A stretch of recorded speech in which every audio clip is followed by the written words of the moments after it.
All right, welcome to Communicate with Power. My name is Barry McLaughlin, and I'm joined.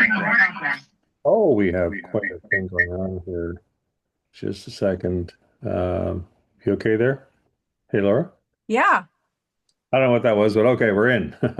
That's all we care about. Welcome to Communicate with Power. This is March 30th. It's not actually the first day of spring, but Laura, it's the first one that actually looks and feels like it. And just looking out the window, people are walking by without their parkas on. So that's spring for Ottawa. Yeah, I'm gonna have to do a little thing here. Hold on. Are you still with me? Yes, you are. That's even better. Now you can see, Yep. and we're good. Yeah, great. All righty. Laura, we have quite a lot of things going on in the political world. What's the number one thing on your mind in the world of politics? Well, Avi Lewis won resoundingly with over 39,000 votes. And I did watch a lot of the convention on television this weekend. So But you boy, did he you just swept it. you did that so the rest don't have to watch it. Yeah, yeah. Now 39,000 sounds like, a lot, but compared to what? Like, was it Heather McPherson that came second? Do they even count that? Do we know? You know what? I don't even remember Yeah, because it it just wasn't seemed close. it wasn't even close. No. And Barry, the old saying used to be that the taller candidate would always win, or the more joyful candidate would always win. I know that sounds overly simplistic, but Yeah, yeah. there was a certain amount of truth to Well, that. he wasn't very tall. I mean, what are you Not at talking about? all. He was the No. shortest. Okay. Yeah. He was the shortest. Which Yeah, means but he that, certainly was joyful right from yeah, okay. moment But, one. He was but having fun with it. sure, he had the most money. He probably knew he was going to win. Money doesn't matter to the NDP, as we know, but it clearly made a bit of a difference. Plus, let's face it, he is in a NDP dynastic family. I mean, his Yes. grandfather was David Lewis, the head of the federal NDP. His father was Stephen Lewis, the head of the NDP, the province of Ontario, former Canada's ambassador, Stephen His Harper. mother was a leading feminist Yeah, who so yeah, wrote books, all kinds of things. So he grew up. He's in the horse business. We would have said he was bred for it. yeah. Not sure it quite works that way, but yeah, no, I mean, basically, I should have said he was Canada's ambassador to the United Nations, and he proved himself Yes. on the national stage. So, Avi grew up in that very political world. He is certainly very dynamic. He's very articulate. His platform, though, was very interesting. He decided, free groceries. So I think he was kind of modeling to a certain extent, without mentioning his name, Mandami. So just like the Toronto City Council has voted for, you know, four different grocery stores run by the government. Now you know right away these will be the most efficiently run grocery stores. They'll be at steep discounts. It'll be no frills, of course, but it'll just be amazing in its efficiency. So why this is a good idea, I don't know, but it's appealing to probably the NDP voter universe. I will say, I'm going to go on the record as saying this. They've actually doubled their numbers from the last election from 6% to 12% now. Okay, they basically got flamed out. They're not even an official party, according to the House of Commons. Um, so you got to have 12 to get in there, but they're nowhere near it. So really, I'm actually predicting that under Avi Lewis, they could get 20%. Now, wow, Well, 20% is a lot. now we have been a nonpartisan firm for many years, Mhm. but we did have some great experience with the Orange Crush, in which Jack Layton won a lot of seats.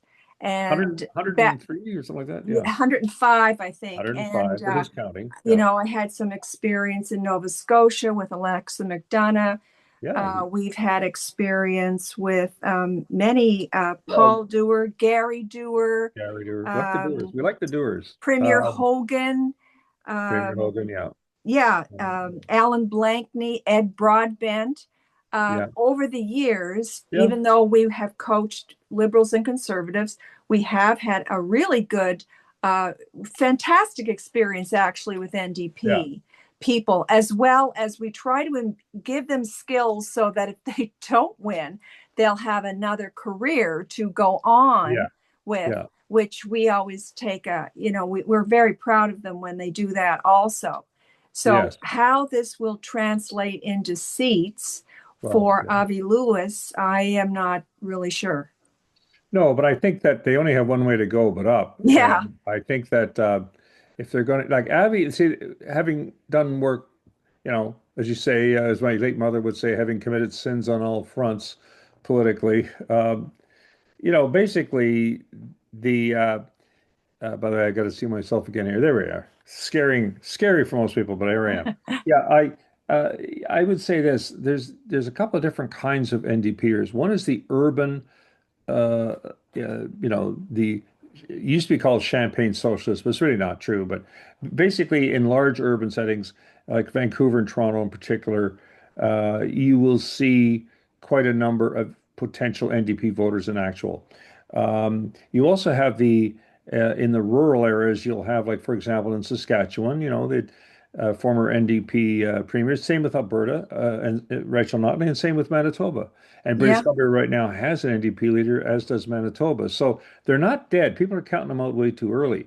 I think that he's hit on the whole thing. He's definitely anti oil and gas. He definitely does not want pipelines to go ahead. He's going to do everything he can to try to stop them. Um, but it's a different time now. Like Tom Mulcair has been saying, really, that look, here's the problem. Canadians are very, very upset over tariffs, very upset and uncertain about their economic future, and they are willing to realize that so many jobs in Canada and so much revenue that fuels social programs and everything else comes from the oil and gas sector. So to ignore that is to be very naive. And you'll notice Naheed Nenshi in Alberta, a number of NDP leaders are pushing back on him. They don't want that. They think it's damaging to them. And so you've got a situation there where we can end up with a split NDP. The great thing about Jack Layton, when he was able to pull together this whole range of NDPers into one powerful, organized, focused party. They were at their top in there. And, gradually as he became ill, obviously he had to, he basically passed away. And Tom Mulcair tried his best. I think he went from being the prosecutor in chief to being a pretty good candidate over the course of that election, and but he lost it, and out he went. I think the mistake they were making, and this cannot be repeated. How do you support policies you agree with? So, for example, the previous NDP leader here, who basically struck the deal with the Liberals. He essentially, I think, in the longer term, it contributed to the elimination of the NDP at the federal level. I mean, you couldn't really. Why would you vote? Why would you vote for the NDP when the real thing is the ones that put the policy forward and got it passed? It was the Liberals. So basically, it eliminated the NDP somewhat unfairly. They were told, there's a real risk to structuring a 2-year deal like this, but he did it because they felt their alternative was not very compelling either. So he allowed Justin Trudeau and the Liberals to accomplish, a number of things that their, signature initiatives. So I think in the end, it's definitely up in there. I wouldn't want to write him off. As I say, if they get anything like 20%, that means he's eating away at liberal Victory. votes, Yeah. and it means that possibly a minority liberal government out of that. So you have to see, he's got to get a seat. I think we've learned from Bonnie Crombie in Ontario, elsewhere. If you sit out there, oh, I'm just going to go out in the ridings, yeah, you never hear it from you. They have to send out a search party to find you. So it's a total waste to do that. He ought to find a seat, whether it's an existing NDP vote. He can't afford to go in and lose. That would be a horrible thing. He's got to get a seat, and maybe one of those members, they're getting awful tired of it, and it's a seat that he could find himself running in, and it could work for him. So, anyway, best of luck to them, and we'll see what happens. Okay, let's go to another thing that had really, in the political world, here was the mixture of this, a golden thing in Canada, when somehow you can blend being Prime Minister of Canada with a very major cultural event. Lord, you Oh, actually yeah. saw this. Let's talk about the Junos. Well, I do like watching the Junos because I might not go to a lot of concerts, but what I love is you sort of get a look at all the groups that are out there. And Rush started off, and it was a really good show. I thought it was a great show. And Joni Mitchell was being honored. Yeah. And Lifetime wow, achievement. what a Canadian icon Yeah. she is. What a career Yeah. she's having. And the prime minister sat with her in the audience, and Mhm. they even did a little bit together.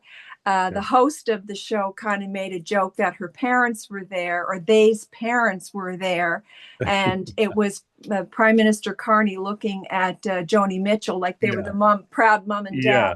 Anyway, Yeah. it worked better Yeah. than my explanation Yeah. for it, but Yeah. it did sort of encapsulate for us the all the different fantastic. We have so much talent in this country. It's just Yeah. amazing, and it Now, was a how would great you? way. Yeah. Okay. Sorry to interrupt there, Laura. How would you contrast that with the Grammys?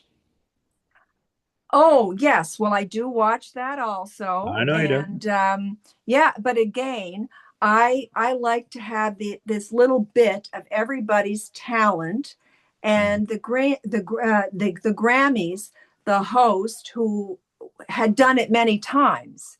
And so I would say for the host that the what that was on last night, that particular person did a good job, but she can go from good to great, or they can go from good to great. And I would recommend that they do it a lot more times to get really comfortable with the rhythm of the show. Yeah, but to Whereas be with the fair, though, sure. But to be fair, I guess it wasn't nearly the slick operation, the no, high octane. I saw the Grammys, most of it, and you could see the contrast of the two. Now, you know what? So what? We don't need to have a mirror of that. It is a down yeah, home Canadian feel. We've been to one Grammys, not Grammys, excuse me, but one Junos, and here in Ottawa.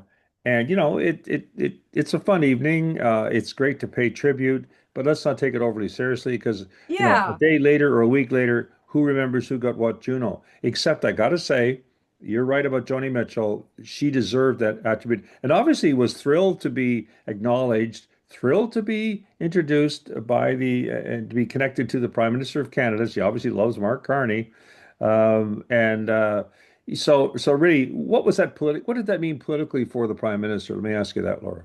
well, I think that he looked like a cool guy at a cool night. And earlier on when he was started the campaign, there were a few people that would say to us, "Well, he's not really a politician. He doesn't do the go out and door knock and all that." Well, it turns out he does. And Prime Yeah. Minister Harper gained a lot of votes and people back when he played Beatles songs at the NAC, and we saw a different guy. And so, if I might say, Little help with his friend, Yo-Yo exactly, Ma. yeah, exactly. And whereas with Justin Trudeau, he always had Yeah, that younger that's vote. his world. He Yeah. always had that cachet with the public. And Barry, you and I have to advise a lot of clients on, and we have done so for decades. If there's misinformation or disinformation out there, you sort of have to meet people where they're at. And so you have to show by behavior that Uh, if there's some criticism of you, it's really not true. And you have to show it repetitively by your behaviors. Now, just in that exact thing, rubbing shoulders and maybe more with stars, for example, Justin and Katy Perry. Obviously, it doesn't really matter politically. He's over, he's retired, and she gives star power, right? So, what is it? When Prime Minister Carney, he's always got to be careful. At first, the big Tory mistake was to go just like Justin. Just no Canadian really thought that Mark Carney was just like Justin. That was one of the misfiring of that last campaign. Don't even get They're me started they're the very on that last opposite. campaign. Yeah, the opposite people. But you can see there is a side to him. He enjoys, whether it's Mike Myers and elbows up and all that, he kind of likes it. I think most prime ministers do. Yeah, well, there were Um, some people who during the campaign who would say, what I like about Mark Carney is that his wife and his four young adult children will put him right in his place every yeah, day. And it's yeah, true. yeah. You I know, guess so. when you've got that many people in your household advising you, you pretty much hear everything that's going on. Yeah, I mean, my take on it is, look, 90% of the time he is focused on world leaders and Oh, for Netanyahu's sure. of the world and Trump and everything else. Which he's done So, professionally for decades. yeah, but not as representing all of Canada in such a high Absolutely. profile. Yeah. He's in the top category of world leaders. So, getting a bit of a break after these, trips he's been taking to get to go to the Junos and to sit there, he knows how to handle that. And he's You know, taking another one tonight because he's going to a fundraiser okay, with all right. this guy that crossed the floor, Michael Michael Ma. Ma. All Can right, you thank imagine? you. Let's talk Talk about that. about weirdness, Well, we should cringe. really pick this up for some of our viewers, maybe outside Canada. So Michael Ma he crossed the floor from the Tories. He's from the riding of Markham Unionville. We know it well. And he crossed the floor to the Liberals. A lot of dissension internally within the Tory party, way too friendly in their perception, with the Chinese government, and defending them whenever he can. So he appears before a parliamentary committee as a liberal. By the way, this is just a couple weeks after going to China with the prime minister for that trip. So now here he is. He's in a committee, in the House of Commons, and there's a person who is representing the concerns with regard to China, with regard to slave labor and so on in the supply chain. We did work, we should declare this, with CORE, the Yes. Canada's ombudsperson for the whole, you know, To stop that yeah, kind of for un those. businesses, yeah, businesses that were Canadian businesses that are Yeah. doing business over there, in which supply chains actually do have the Uyghur slave labor. So that's a very serious issue. And the government has actually taken it seriously from all accounts. But then suddenly here's Michael Ma really kind of saying, wait a minute now, you're saying that about the Chinese government. I'll invite you, you come with me and let them show us these supply chains, these places that you call these education camps. Just show you that they don't really exist. And she actually goes, wait a minute, you think they're going to show people coming over their slave labor camps, their re-education camps? You really think that? So that was a horrible thing. And Ma was forced, no doubt, to issue this statement of apology. But here, Mark Carney is coming, I think it's Monday night. That's tonight. He is going to a fundraiser held, hosted by three liberals, of which Michael Ma is one. Um, wow, I would have thought Wow. let's put him on the back bench there. He was sitting right beside the prime minister in question period. So there's quite a risk attached to embracing him. I'm sure in person, I think Mark Carney probably would have bent his ear with, I never want to see that again, because he's no business doing that. And it just shows you, sadly, he learned nothing about the uproar when he crossed the floor because we knew the Chinese issue was somewhat behind that to a certain extent. So I guess I feel that that one could be a potential problem for the Liberals and Prime Minister Carney if they continue to stay close to him. You say rub shoulders with him. I think that's not a good thing.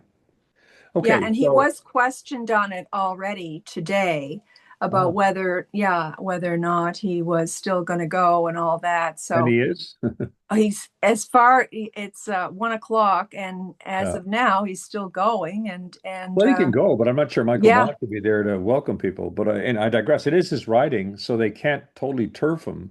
But I'm really talking more about the profile of him. I think he yeah, should go in the doghouse for several weeks or months. We shouldn't be seeing this guy popping up lecturing us about the wonders of the Chinese government. I mean, it's one thing to trade with them, and I think that's a reality that you have to face in today's world, but it's quite another to, in effect, get caught by a guy that at every opportunity tries to justify or deny what China is doing with regard to And human the, rights. the prime minister doesn't have to fly Air Canada. And big news at Air Ah, Canada today, okay, too. let's talk about that. Yeah. Michael Russo, the CEO, the controversial CEO, who was heavily criticized, especially by Francophone MPs from Quebec and others in the media, for issuing a statement at the time.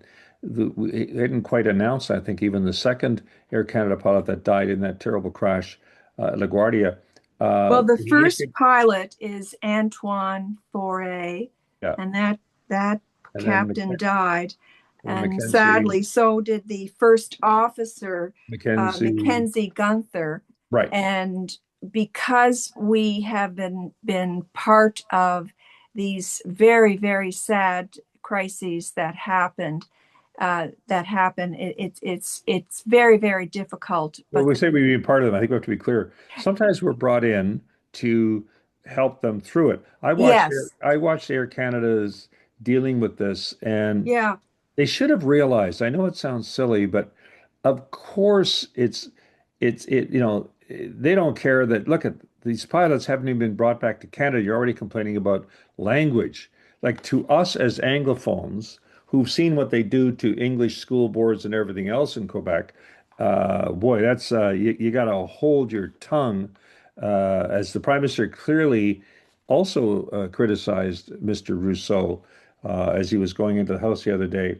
Uh, in fairness, I think Air Canada does have board members that they get to a point. We were involved with the privatization of Air Canada way back. We helped them prep for that. And so I think we know something about that. I will say that the decision in 2021 to appoint him as CEO, it was of the time. We were right in the depths of COVID, and this was a guy that could really pull this airline out of the depths of it. And he successfully did that.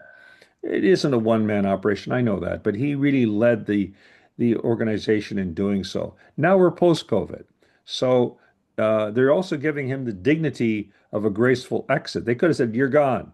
and The board also could have they done need that. time to find the right person to be the Yeah, CEO, yeah. because I do get it. That happened to Quebecers. This is very sad that these two people have died under very, very sad And they were heroic. circumstances. I think people should really They were realize that heroic. because studying that very closely, by absolutely stomping on the brakes Yes. instantly caused, quite Yeah. a rough landing by definition, Yeah. was able to just swerve, just barely. They unfortunately hit it, but you couldn't avoid that. But people on board said he saved many of our lives. So I think we want to give those two pilots just all the grace and just appreciation of Canadians and Yes. condolences to their families. It's a terrible, terrible thing that occurred. It's just that Absolutely. we feel as Anglos, perhaps, and I admit that it's maybe a different perspective by definition, to jump all over the language and demand he come to the House of Commons instantly. He couldn't even wait. I think he can wait for that. But I just want to finish off with Mr. Russo. I think they gave him the dignity of delaying his exit till the end of, I think it's the third quarter. So he can leave under maybe the cloud would have been sort of moved over somewhat rather than right over his head. He'll get a wonderful, juicy severance package. Don't worry about that. So there's no tears for him. He had his 5 years in, and he knew at the time he seemed to be very insensitive to it. I worked for 14 years in Montreal. I never had to speak French. Like, just a terribly stupid thing to say. So he needed obvious why they couldn't have him on a scroll reading in French. Like, come on, learn how to read it out loud. That doesn't take you don't have to be bilingual to accomplish that. It would have been a nice signal. I mean, in the house, it's always like two-thirds English, one-third French. Pretty well, that's the formula for a lot of standing up in the house. It tends to be that way because unless you're, of course, a Bloc Québécois or a member from Quebec. But I will say this though that look, okay, very Canadian. We got to argue over that. They always say, in Canada, every issue ends up as is it federal or provincial jurisdiction? Nobody outside of that really cares about that. But I think in this sensitive time, unfortunately, once the prime minister said that, once you saw the horrible reaction to it, I think that the clock was ticking loudly. So that's obviously the end of that. So in the end, thank you, Mr. Rousseau, for helping Air Canada. But you had to realize, sir, you had 5 years to try to do something about it. The company could have done something even in the communications of that, not to rub salt in the wounds. So that's what happened there. And I'm sure they'll get the right candidate next time. All right. I think that's our time, Laura. So thank you so much. Great to be here. We want to make sure everybody clicks on subscribe. Please do. It's free for now and worth every cent. So we And hope don't you enjoy. forget, because we do meet people through work and just walking down the street, they say they like our podcast. They like to hear some of the things that we're up to. So by all means, if you ask a question, we'll respond. All right. Take care, everybody. We'll see you next time. Bye bye.